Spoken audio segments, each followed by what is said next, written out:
All right. Livy had $6.53 left over after she went shopping. She threw that change in her purse. Which collection of money could be Livy's change using the least number of bills and coins? So last week we practiced representing money using the least number of bills and coins, and here it is again, okay? So let's work this out. Remember, I want $6.53. That is the magic number. But I want it using the least number of bills and coins. So when it asks you a question like that, there's going to be multiple representations of $6.53. You need to be able to choose the one that has the fewest number of bills and coins combined. So let's look at this.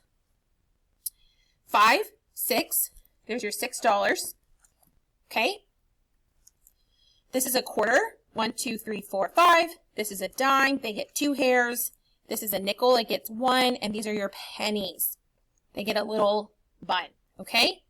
5, 10, 15, 20, 25, 30, 35, 40, 45, 50, 51, 52, 53.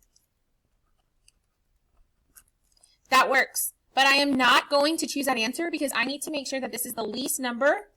Least number. Okay? 1, 2, 3, 4, 5, 6. 2 quarters makes 50 cents, and I just know that, and that's important for you guys to just know. 2 quarters is 50 cents. 51, 52, 53. $6.53. But, so I have 2 answers with $6.53. But I can already tell that one of these might have fewer. So let's try counting them. 1, 2, 3, 4, 5, 6, 7, 8, 9.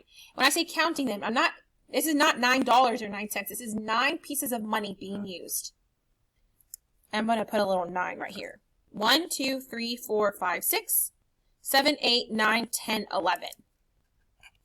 I want the least number of bills and coins. I can already cross this one out because 9, even though I haven't done this one right here has a smaller amount of bills and coins used than this one does. So let's look at this next one, this last answer.